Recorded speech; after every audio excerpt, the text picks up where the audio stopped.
So recently I saw a podcast with 𝐦𝐨𝐫𝐞. He's a famous physician who has just written the book, The Myth of Normal. And I highly recommend this book. 𝐦𝐨𝐫𝐞 talks about being a lifelong workaholic and how he has sacrificed so much in his quest to justify his existence, and he concludes that it is the result of childhood trauma, and basically we're all compensating for unresolved processed child trauma. And he speaks of the importance of playfulness, joy, the very things that we trade for productivity and success and money. And he talked about the story of Winnie the Pooh and how it really resonated with him, because the boy grows up, Christopher grows up, but he's never truly separated from his bear. And the bear, of course, symbolizes the playfulness of childhood. And also, this struck a chord with me, because we all have that inner child within us, and we're all burdened by the responsibilities of adulthood, and we yearn for that wonder that we had as children. Too often, life pressures us to bury this inner child. We lose our playfulness and become distant, cold versions of ourselves. I felt this in other people and even in myself. I think this is both a tragedy and a gift. On the one hand, our systems, education, society, government are designed to suppress creativity and enforce conformity, discouraging us from thinking freely. On the other hand, recognizing this is the first step towards freedom. Once we understand how deeply we've been conditioned to chase status, money, and material success, we can break this cycle. This isn't negativity. I'm not being negative here. This is clarity. And with clarity comes the opportunity to reprogram our mind, create new habits, and reclaim our freedom. That's what I want to share through my content, a roadmap out of the trap and into a life driven by authenticity, curiosity, and joy. So let's begin. And I'd like to begin with a story. There was once a fisherman fishing at a dock. One day, a businessman walked by and asked how many fish the fisherman caught. The fisherman said, "Just a few, but it's enough for the family to eat." The businessman walked away. The next day, the businessman came by again. He asked the fisherman, "Why don't you go out on a boat?" The fisherman said, "And then what?" The businessman said, "Then you will have more fish." The fisherman said, "And then what?" The businessman said, "So you can start a fishing business and have lots of money." The fisherman said, "And then what?" The businessman said, "So you can be rich, have time to chill, spend time with your family." The fisherman looked perplexed and looked back at the businessman and said, "But I'm doing that right now." The moral of the story is simple.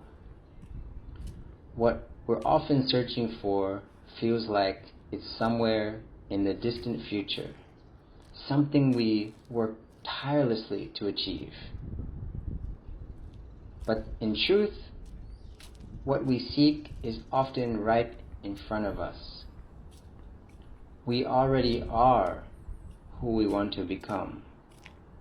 Ironically, this constant striving for a future goal complicates life and blinds us to the abundance of what we already have and who we truly are. If we keep living this way, we'll never feel like we've arrived. We will never make it.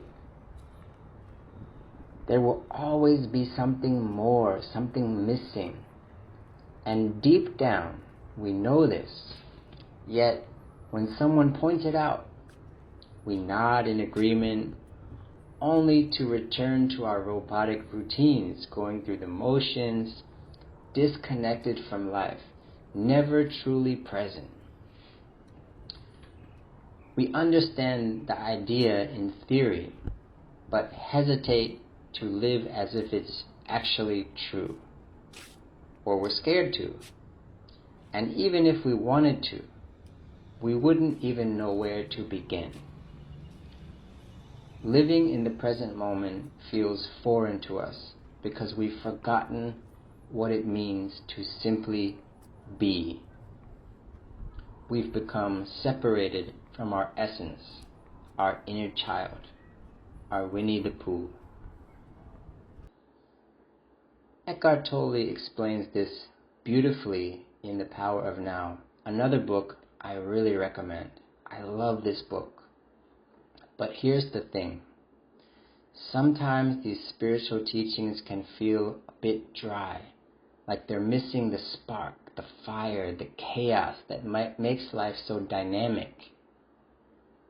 That's why they can come across as outdated or boring or overly abstract.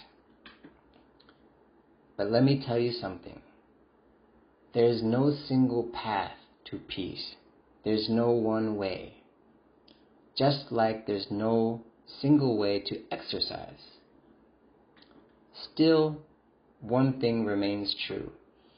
If you don't get up and move, you will never see results. If you sit around feeling sorry for yourself, waiting for someone else to solve your problems, nothing will ever change. So stop. Stop what you're doing for a moment. Seriously, stop. Now ask yourself a simple but honest question. Ready? Are you happy? Most of you will probably say no. And for those who say yes, I bet there's still something nagging at you, something bothering you, something you wish that was different. A part of you that doesn't feel complete, doesn't feel free. Now I want you to listen to me. Stop wasting time. Time is everything. Life is short and it will slip away faster than you think. So why cling so tightly to rules created by someone else, someone who didn't know you, doesn't care about you, doesn't know how to speak to your soul? Why are you so afraid to let go of control? Here's the truth. Nothing is truly in control, and tomorrow isn't guaranteed. This is reality. Decide right now, today, that you're going to change your life. Follow your dreams, follow your heart, and if you fail, if you fall, at least you know you tried, and you won't live with regret. In the end, when you're old or lying on your deathbed, none of the things that consume you now will matter. None of them. So why wait until the end to gain wisdom? Why wait until death is near to finally accept life? Before I go, let me leave you with one essential practice: inclusiveness. At some point in life, we all feel alienated, like we don't belong. But that feeling doesn't have to be the end. It can be the start of something profound, the beginning of true connection, if you allow it, if you accept it. Acceptance is key. Weak people create division. Small hearts exclude others. True leaders, on the other hand, embrace inclusiveness. Selfishness and fear pull us down to the lowest common denominator: tribalism, reducing our social sophistication to that of a chimpanzee. Now, I'm half joking, but I'm also not. Practicing inclusiveness is an act of courage and compassion, not just for others, but for yourself. It's not about material generosity. It's about giving your time, your energy, and your presence, your true presence. Think about it. What makes a family truly feel like a family? Inclusiveness. A healthy family creates space for one another, accepts each other, each person in the family as they are. That's no small thing. When we practice inclusiveness, we're not just being kind, we're practicing strength. I genuinely give everyone a chance, and I keep my heart completely open. I understand that this is rare, but I can tell you that living this way brings an incredible sense of freedom. It also leaves you open, targeted, because you're completely open for anything: hostility, anger, aggression.